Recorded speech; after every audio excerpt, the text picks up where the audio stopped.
Je donne maintenant la parole à son Excellence Abdoulaye Maïga, vice-premier ministre, ministre d'État, ministre de l'administration territoriale et de la décentralisation du Mali.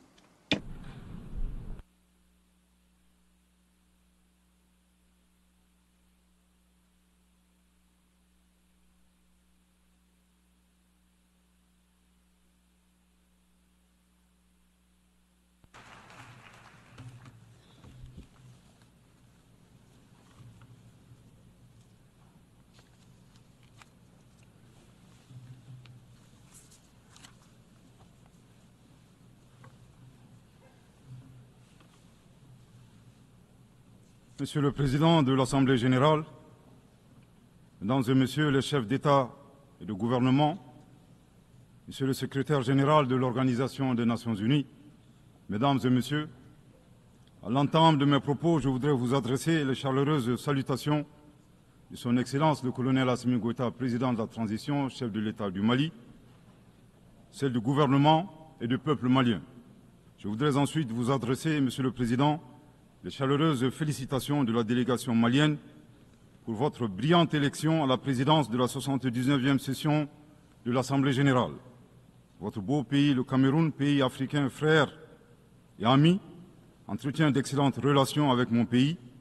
Vous pouvez compter sur le soutien total du Mali dans l'accomplissement réussi de votre mandat.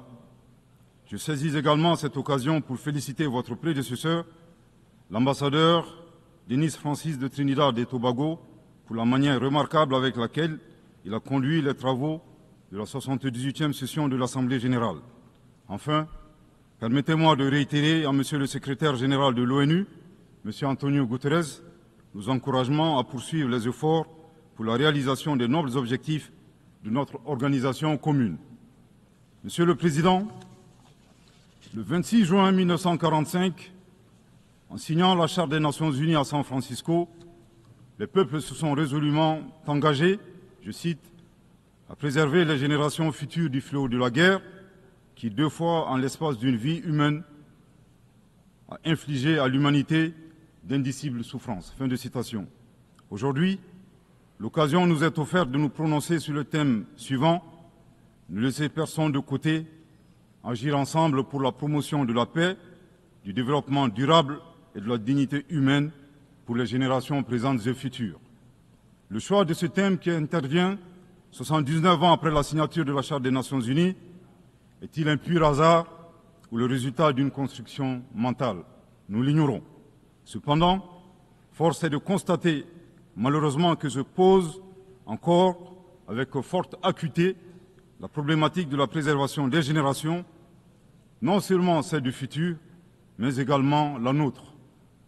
Est-ce pour autant un échec des Nations unies? Incontestablement, une évaluation objective avec des recommandations réalistes de notre système collectif serait salvatrice pour notre devenir. Monsieur le Président, le Mali salue la pertinence de ce thème qui est d'une actualité brûlante, tant il est vrai que les tensions et les guerres en cours continuent, hélas, de menacer la paix et la sécurité internationale, le développement et les droits fondamentaux des populations. Cette remarque est celle d'un pays qui a connu depuis 2012 une crise multidimensionnelle complexe ayant entraîné la perte de plus de la moitié de son territoire et de nombreuses victimes innocentes, suite à une association à la fois incestueuse et opportuniste de groupes terroristes et de groupes armés. Monsieur le Président, le drame du Mali remonte à l'allégeance à Al-Qaïda du groupe salafiste pour la prédication et le combat, le GSPC algérien, le 11 septembre 2006, exacerbé par l'intervention militaire hasardeuse de l'OTAN en Libye en 2011. La déstabilisation de ce pays frère a aggravé les facteurs d'insécurité dans nos pays, à savoir le terrorisme, les trafics en tout genre, le blanchiment de capitaux, les conflits communautaires manipulés par les terroristes et leurs sponsors étatiques étrangers et les actions violentes d'individus isolés. Pour leur part, les autorités maliennes, après avoir fait le constat de l'échec des forces internationales présentes sur le territoire national depuis 2013, ont décidé de reprendre leur destin en main. Ainsi, depuis le 7 juin 2021, après la prestation du serment de son Excellence le colonel Assimi Goïta comme président de la transition chef de l'État, s'est ouvert un vaste chantier d'équipement et de réorganisation des forces de défense et de sécurité associé à un projet de refondation du Mali. Les Assises nationales de la refondation, lancées en décembre 2021, ont permis aux Maliens de procéder à un diagnostic exhaustif des causes de la crise, puis d'adopter 517 recommandations pertinentes. À ce sujet, après avoir vécu une insécurité imposée par l'état de nature, le constat concernant le Mali est effarant. Violenté, humilié, pillé et torpillé, abandonné en plein vol, poignardé dans le dos, les expressions ne sont pas limitatives pour décrire la souffrance subie par le peuple et les forces de défense et de sécurité maliens. Fort de cette expérience et réalisant que le péril malien ne résultait que de l'état de nature, son Excellence le colonel Assimi Goïta, président de la transition chef de l'État, s'est contraint d'élaborer une vision réaliste de la géopolitique en convoquant un proverbe populaire en langue bambara, ici traduit librement et contextualisé, je cite, « La succulence de la sauce des uns dépend du pillage des bovins des autres ». Fin de citation. Thomas Hobbes, décrivant l'état de nature de manière identique, affirmait, je cite, que l'homme est un loup pour l'homme.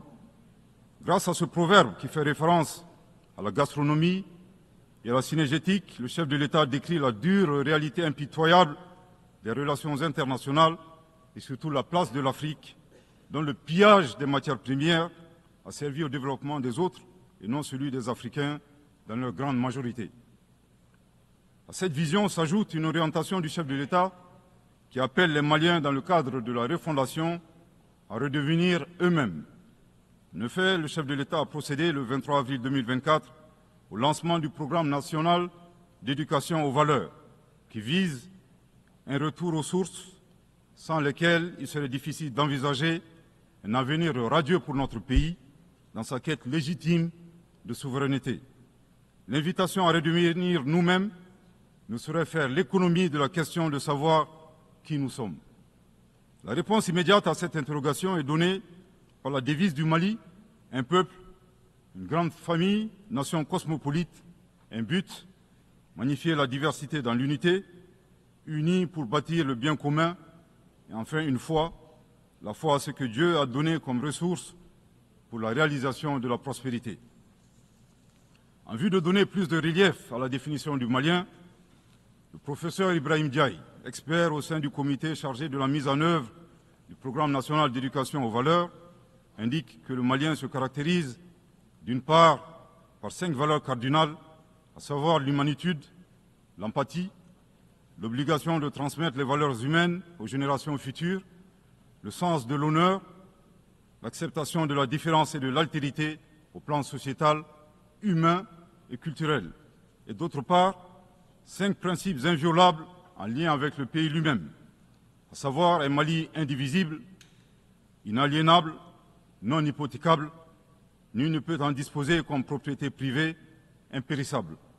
Monsieur le Président, en privilégiant d'être eux-mêmes, les Maliens créent une troisième voie, ne pas devenir des prédateurs, des barbares sans foi ni loi, à la recherche des bovins d'autrui, ne pas devenir les éternelles victimes impuissantes face à la prédation. La voie médiane promue par le Mali consiste à réaliser notre développement en empruntant un chemin plus vertueux. Veiller au respect de notre souveraineté tout en respectant celle des autres. Refuser l'hétéronomie tout en refusant de nous ingérer dans les affaires intérieures des autres. Être ouvert à tous les partenariats sur une base gagnant-gagnant. Aussi, il est important de relever que ces principes et valeurs caractérisent, mutatis mutandis, les peuples frères du Burkina Faso et de la République du Niger.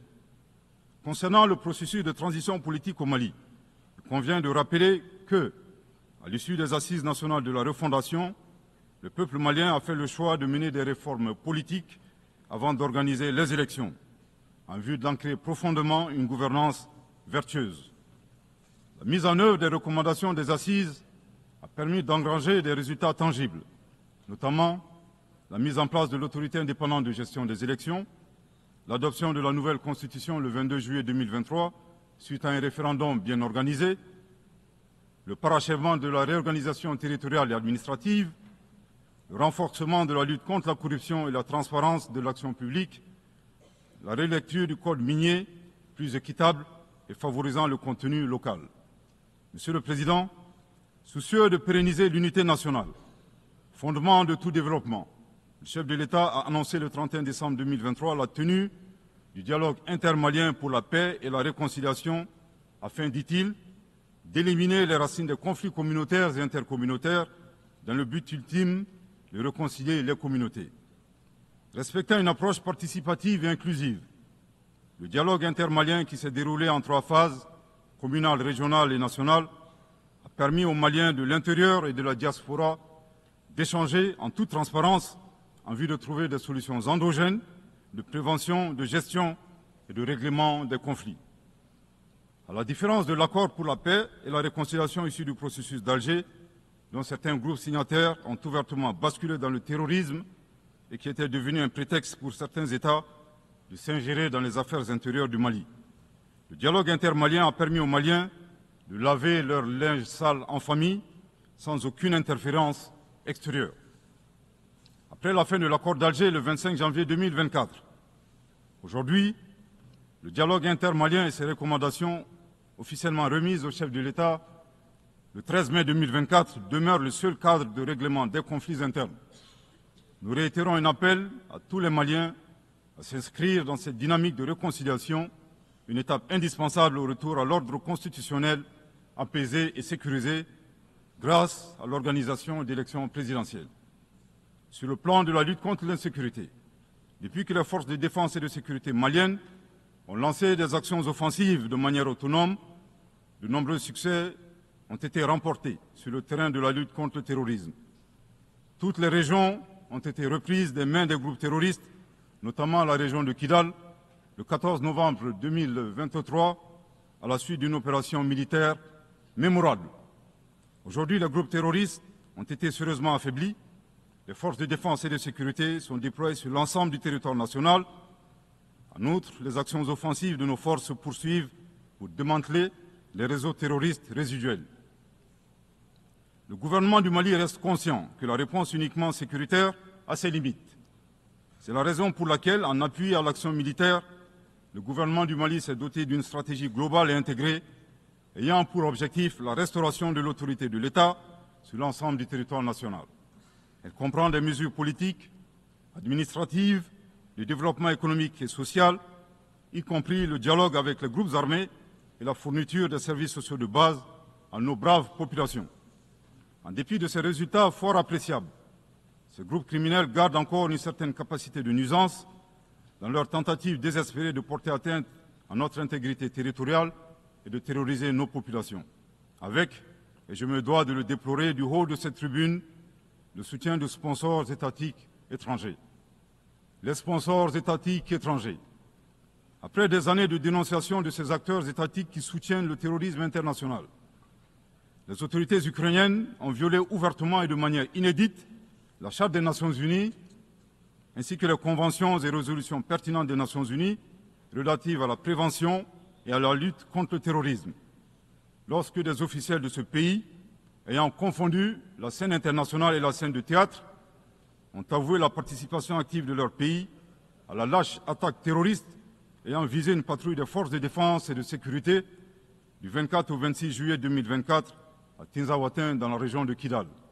Monsieur le Président, au regard de la complexité de la situation au Sahel, et motivés par leur seul désir de prendre le destin de leur pays en main, Leurs Excellences, le capitaine Ibrahim Traoré, président du Faso, chef de l'État du Burkina, le colonel Assimi Goïta, président de la transition, chef de l'État du Mali, et le général de brigade Abdourahmane Tiani, président du Conseil national pour la sauvegarde de la patrie, chef de l'État du Niger, ont dans un premier temps institué l'Alliance des États du Sahel, une architecture de défense collective et d'assistance mutuelle dans la lutte contre le terrorisme, en signant la charte du Litpako-Gourmand le 16 septembre 2023. 10 mois plus tard, précisément le 6 juillet 2024, les pères fondateurs de l'AES ont souverainement décidé de transformer ce mécanisme en une confédération centrée sur 3 axes: la diplomatie, la défense et le développement, avant de parvenir à terme à une fédération. En si peu de temps, des résultats édifiants ont pu être obtenus dans la lutte contre le terrorisme grâce à la mutualisation des moyens de défense, des opérations militaires conjointement menées et un engagement sans faille à éradiquer le terrorisme. C'est la raison pour laquelle les États membres de la Confédération des États du Sahel ont adressé le 19 août 2024 une lettre conjointe au Conseil de sécurité des Nations Unies pour dénoncer le soutien des autorités ukrainiennes au terrorisme international, condamner l'agression contre le Mali, demander au Conseil de sécurité de prendre des mesures appropriées contre les autorités ukrainiennes. Soit dit en passant, qu'il me soit permis de rappeler que ce nouvel envoi de lettres intervient pendant que le Mali attend encore la suite réservée à une précédente lettre de saisine du Conseil de sécurité des Nations Unies en date du 15 août 2022, afin d'exposer les actes d'agression français à son encontre, ainsi que leur implication dans la promotion des 3 formes de terrorisme au Sahel, à savoir le terrorisme armé, le terrorisme économique et le terrorisme médiatique. Couvrant une superficie de 2 758 000 km², avec 71 millions d'habitants, majoritairement jeunes, un potentiel économique exceptionnel, un sous-sol riche de la quasi-totalité des éléments du tableau de Mendeleïev, la particularité de la Confédération des États du Sahel réside dans l'état d'esprit des chefs d'État, des peuples et des forces de défense et de sécurité de la Confédération, forts de leur dignité et de leur honneur. Motivés plus que jamais par le sang versé des leurs, décidés à combattre le terrorisme sous toutes ses formes et honorer la mémoire des victimes, civiles comme militaires, sahéliennes comme étrangères, de la barbarie, déterminés à défendre l'intégrité de leurs terres et assurer leur prospérité de manière pacifique. Comme le stipule le préambule de la charte du Liptako-Gourmand, qui fait référence à plusieurs organisations internationales, notamment la CEDEAO et les valeurs universelles. Au Seigneur de la guerre et du chaos, avec l'aide de Dieu, nous triompherons encore et toujours de vos œuvres funestes et diaboliques. Curieusement, depuis la création de l'AES, nous avons été surpris par l'hostilité farouche avec laquelle elle a été accueillie, en particulier par certains responsables de la CEDEAO, aux ordres d'entités impérialistes et néocoloniales. Le reste de l'histoire est connu. Amadou Hampâté-Bâ disait, je cite, « À trop vouloir jeter une grenouille qui vous dégoûte, elle finit par tomber dans une bonne mare. » Fin de citation. La Confédération des États du Sahel est ouverte à tous les investisseurs, à condition que le partenariat profite aux populations sahéliennes et à la condition de respecter la souveraineté des États. Monsieur le Président, c'est l'occasion pour moi de saluer les relations de coopération exemplaires et fructueuses entre le Mali et la Russie, la Chine, la Turquie, l'Iran et bien d'autres alliés sincères. Le Mali reste ouvert à tous les partenaires qui souhaitent l'aider à relever ces multiples défis. À cet égard, je réaffirme que le gouvernement du Mali reste disposé à poursuivre et à renforcer sa coopération avec l'ONU, notamment à travers les agences, fonds et programmes avec lesquels nous entretenons d'excellentes relations de coopération. Nous saisissons également cette opportunité pour saluer et reconnaître la sagesse de son Excellence, Monsieur le Président Abdelmajid Tebboune, Président de la République algérienne démocratique et populaire. Le 29 août 2024, lors d'une tournée dans le sud algérien, vous déclariez que la Libye, le Niger et le Mali sont des nations fraternelles que vous soutiendriez et non desserviriez. Le peuple malien n'a pas été surpris par ces propos, qui indiquent éloquemment votre panafricanisme, à l'instar de vos célèbres prédécesseurs, dont feu le président Abdelaziz Bouteflika, affectueusement appelé Abdelkader Mali. Suite à son établissement à Gao et l'engagement des autorités maliennes à travers les actions suivantes. Offrir le territoire malien comme base arrière aux Moudjahidines, ouvrant ainsi un front sud. Participer aux affrontements armés contre le colonisateur français en déployant des combattants maliens aux côtés des Moudjahidines sur le territoire algérien pour défendre la liberté et la dignité des Algériens. Défendre la cause algérienne dans toutes les instances diplomatiques jusqu'au recouvrement de leur indépendance. Cependant, il est de notre devoir d'appeler votre haute attention sur les propos incongrus de vos collaborateurs, allant à contresens de votre souhait de promouvoir des relations harmonieuses avec vos voisins dans le Mali. Le 31 juillet 2024, le ministre algérien des Affaires étrangères déclarait que la crise malienne n'avait pas besoin de solution militaire. C'était un conflit entre frères. La solution ne peut être que politique. Au sujet de l'accord d'Alger, il a affirmé qu'il avait été bénéfique pour le Mali et avait préservé la souveraineté et l'intégrité territoriale du Mali. S'en départir par conséquent aura un impact négatif sur tous les acquis. En outre, le 26 août 2024, votre représentant permanent auprès des Nations Unies a déclaré, je cite, « Ce matin, j'ai appris par les médias qu'un drone a effectué une frappe dans le nord du Mali, tuant une vingtaine de civils. Ceux qui appuient sur la manette de ce drone n'ont de compte à rendre à personne sur ces frappes. » Fin de citation. De l'analyse des propos du premier, nous constatons une grave ingérence dans les affaires intérieures du Mali. En effet, la nature de la solution déployée par les autorités maliennes ne concerne que les Maliens. Depuis la fin de l'accord d'Alger, le 25 janvier 2024, les Maliens n'expriment qu'un seul vœu le concernant, que son âme repose en paix. Monsieur le ministre des Affaires étrangères, l'accord est bien et bel mort, vos incantations ne serviront pas à le ressusciter. Vous me donnez l'occasion d'une part de vous réitérer que nul ne peut aimer le Mali plus que les Maliens, et d'autre part de vous rappeler que le Mali et son peuple ne seront pas des spectateurs face aux assauts et l'adversité. Pour chaque balle tirée contre nous, nous réagirons par réciprocité.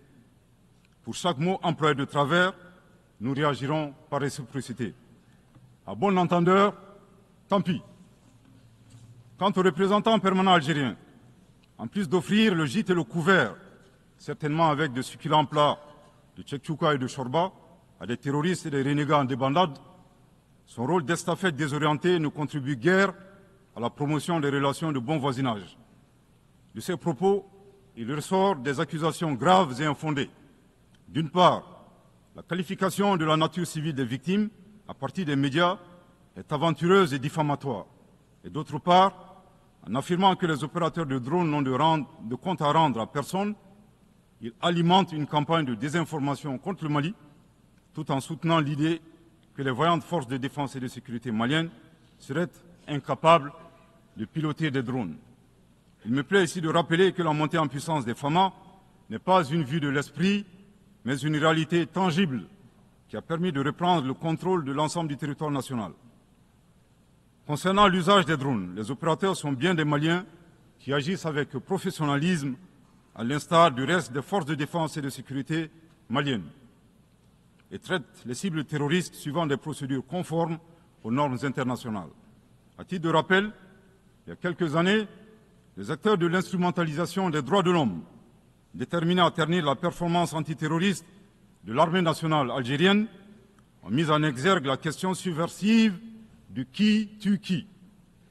Aujourd'hui, nous sommes troublés que le représentant permanent algérien ait rejoint la tendance manipulatrice des droits de l'homme pour s'attaquer à l'armée malienne. Le Mali exige de ces deux énergumènes diplomatiques qui cessent d'entrer dans l'histoire à reculons. Manifestement, ils ignorent tout à la fois de l'histoire entre les peuples frères du Mali et de l'Algérie et la contribution exceptionnelle du Mali à la guerre de libération algérienne, et certainement de la géographie, car ils considèrent à tort le Mali comme une wilaya, c'est-à-dire une province algérienne. Je répète, le Mali exige de ces deux énergumènes diplomatiques qui cessent d'entrer dans l'histoire à reculons. Manifestement, ils ignorent tout à la fois de l'histoire entre les peuples frères du Mali et de l'Algérie et la contribution exceptionnelle du Mali à la guerre de libération algérienne et certainement de la géographie, car ils considèrent à tort le Mali comme une wilaya, c'est-à-dire une province algérienne. Je répète pour une dernière fois, le Mali exige de ces deux énergumènes diplomatiques qui cessent d'entrer dans l'histoire à reculons.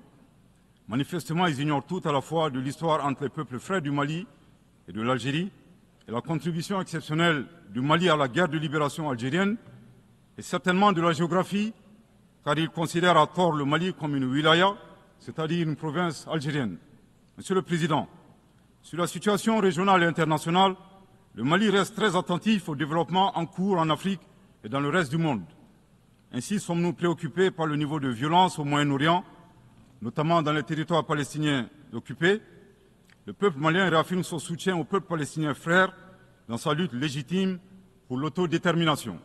Le gouvernement du Mali réitère son appui à la solution à deux États, Israël et la Palestine, vivant côte à côte, en paix et en sécurité, à l'intérieur de frontières sûres et internationalement reconnues.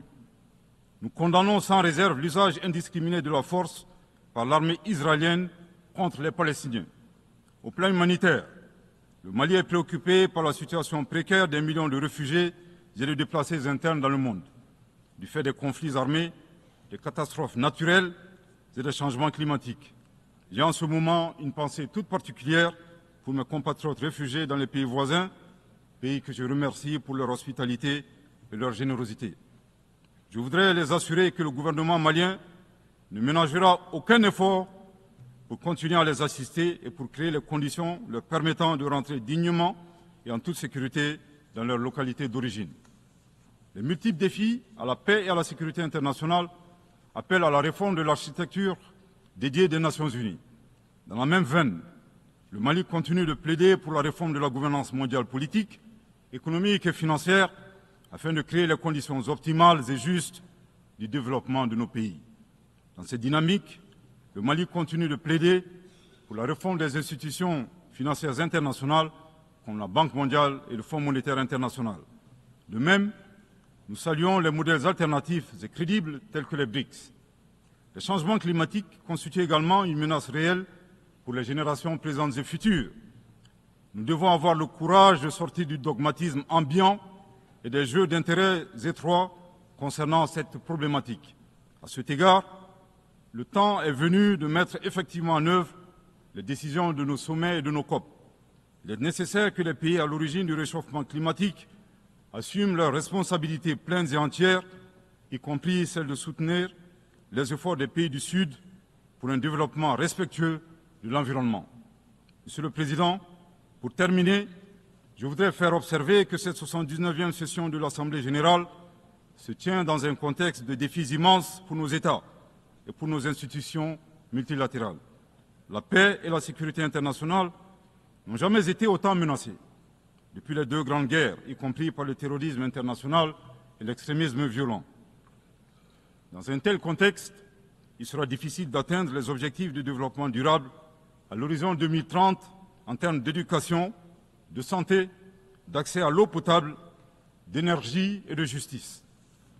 Cependant, malgré ces péripéties, le Mali reste disposé à jouer toute sa partition dans la mise en œuvre de ses engagements nationaux et internationaux, tout en gardant un certain espoir en l'avenir. Que Dieu bénisse le Mali et préserve les Maliens des forces obscurantistes et destructrices du monde. Que Dieu bénisse la Confédération des États du Sahel et préserve les populations sahéliennes des forces obscurantistes et destructrices du monde. Que Dieu bénisse l'Afrique et préserve les Africains des forces obscurantistes et destructrices du monde. Que Dieu bénisse le monde et préserve l'humanité entière des forces obscurantistes et destructrices du monde. Je vous remercie de votre très aimable attention.